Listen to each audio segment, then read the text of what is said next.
Art isn't something that can be translated universally. It's hard to take, say, a painting and turn it into a punk album. A poem probably wouldn't pass as a full-length play, and video games don't always work as big-budget Hollywood films. That hasn't stopped anyone from trying, though. Executives are always happy to stuff popular games into the Hollywood assembly line, but that doesn't mean what comes out will work the way it should. To date, there have been 45 live-action American movies based on video games. And while there are definitely some standouts, most of these range from unenjoyable to downright unwatchable. But even the worst of these movies managed to accomplish one thing that a lot of other attempts haven't. They were actually made. On this Lost Media Monday, I want to look at some of the projects that weren't so lucky, and go over some of the video game movies we never got to see. Don't forget to like, subscribe, and comment with other Lost Media topics you'd like to see me cover, as we go reel to reel with some movies that aren't real.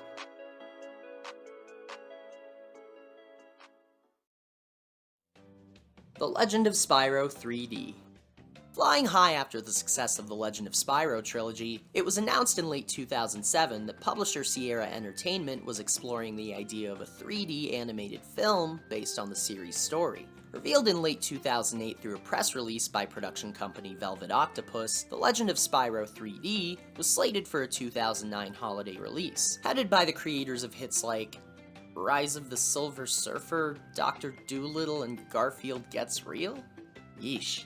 Eventually, it would be pushed back to April 10th, 2010, but when the release date rolled around, fans had seen no trailers, no casting announcements, no production material, and ultimately, no Spyro movie. Over the weekend, fans reached out to the project's known staff, receiving word from writer Daniel Altier that the movie had been cancelled, with Activision, who acquired Sierra and Vivendi Games in late 2008 after the film rights had been sold, deciding to move in a different direction. The studio's quiet axing of the film was never made public, and even Altier had no idea until months after production had shut down. While a fan-made poster serves as the most prominent reminder of the project's existence, no scripts, concept art, or visuals were ever officially released. And while Velvet Octopus claimed there was a teaser trailer on their site at some point, the whole thing is rendered in Flash, that thing that doesn't work on computers anymore. A year later, the different direction hinted at by Activision would be revealed as the Skylanders franchise, which originally had Spyro in a much more central role. In the 10+ years since its failed launch, the idea of a Spyro movie has yet to resurface, and given Activision's slowdown of Spyro releases since acquiring the franchise, it's probably not one that will get off the ground anytime soon. George Romero's Resident Evil. George Romero is the undisputed Zen Lord of the zombie zeitgeist. His classic trilogy of films that began with Night of the Living Dead are still seen as seminal entries today, ones that not only inspired an entire generation of cinema, but also video games. Most notable was Capcom's Resident Evil series, whose ideas were founded and evolved from Romero's classic zombie canon. Capcom would embrace these roots when they hired Romero to create a live-action commercial to advertise Resident Evil 2 in Japan. But in 1998, the two parties were set for a much larger collaboration. Following the rejection of a script by Spawn writer Alan McElroy, Romero was tapped to write and direct an upcoming Resident Evil film adaptation. The director had never played a Resident Evil game, but after watching his assistant play through them and seeing the influence they took from his own movies, he became excited about the opportunity to adapt the game's story for the big screen. Romero's take would end up being much more faithful to the source material than the Paul W.S. Anderson series, which for the sake of being polite, we'll just call divisive. That's not to say it didn't take its own risks, though. A first draft from 1998 stars Chris Redfield as a half-Native American Pennsylvania nature lover and his girlfriend Jill Valentine, who unbeknownst to Chris, is secretly a member of the government agency STARS, in charge of security for the Arklay mansion. When the T-virus breaks out, the anti-authoritarian Chris is swept into Jill's world of dark government secrets and the monsters it's created, both literally and figuratively. The plot is filled to the brim with characters and creatures from the series' first two games, including Wesker, Barry Burton, the Tyrant, Ada Wong, and more, though it also features some dated characterizations and off-kilter dialogue. While Romero stated that Capcom was aiming for the film to release around the time of Resident Evil 3, those plans would be scuttled when he was quietly fired from the project, a move that Capcom wouldn't confirm until 2000, a full year after the film's intended release date.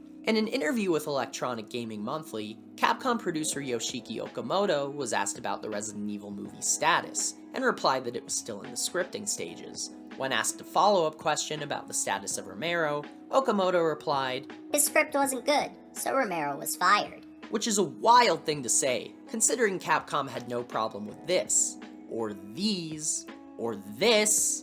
It's never been confirmed if any work was done on the Big Daddy of Brain Eater's Biohazard blockbuster, but considering Capcom spent at least a year keeping quiet about Romero's firing, it's no surprise they've stayed just as tight-lipped about anything he may have finished for them. Shadow of the Colossus.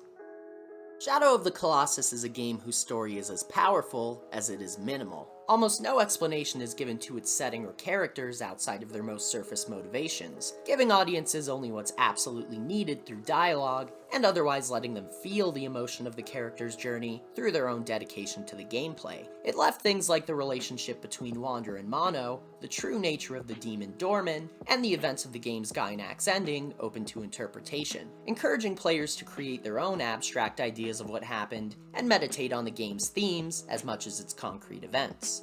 Which makes it the perfect candidate for a multi-million-dollar Hollywood product marketed to casual audiences! Right?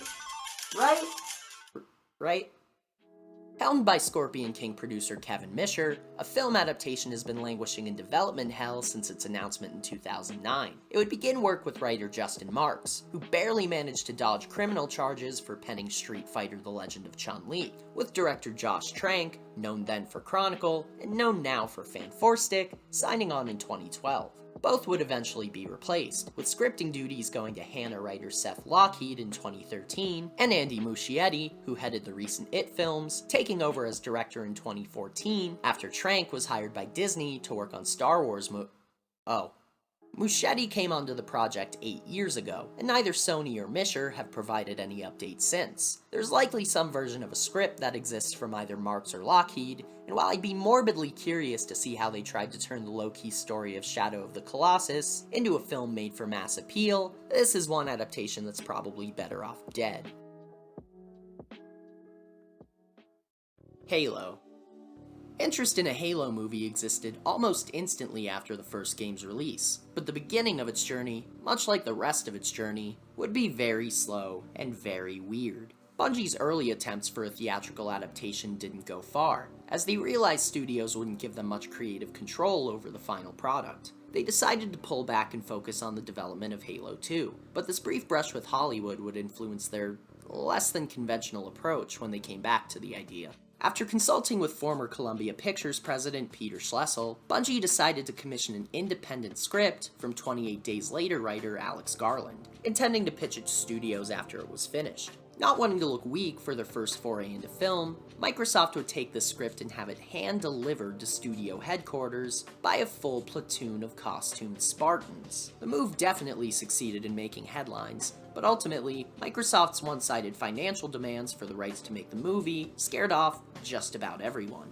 Eventually, Peter Jackson would become involved in the project after working with Bungie on the unreleased Halo Chronicles, which led the way to a less than conventional agreement between multiple studios to get things going. After massively walking back their initial terms, Microsoft brokered a deal for the Halo film in 2005, with Universal distributing domestically, Fox distributing internationally, and both companies splitting up production costs. Halo was set to be produced by Peter Jackson and directed by Guillermo del Toro, though scheduling conflicts with Hellboy 2 saw the chair shift to Neil Blomkamp. Revisions to the script were being done by a group of writers headed by D.B. Weiss, who you may either love, hate, or viscerally repress your true feelings for due to Game of Thrones. Best season ever! And the movie was pegged for a summer 2007 release date. Unfortunately, shifting management at Universal and the spiraling potential costs for the film eventually caused the studio to back out in 2006, with Halo's big-budget debut falling apart quickly thereafter. A few pieces of concept art have been made available, as well as behind-the-scenes photos showing models for the film made by Weta Workshop, and general summaries of a few script versions do exist, with Garland's version being a mostly straightforward adaptation of Combat Evolved, and Del Toro's version featuring an evil twin brother of Master Chief who defects to the Flood. While Halo stayed away from the silver screen since then, the movie's cancellation and the loss of a job for Neil Blomkamp would lead to Peter Jackson giving the fledgling director $25 million for a project that would eventually become District 9, which definitely took its fair share of influence from its parent project.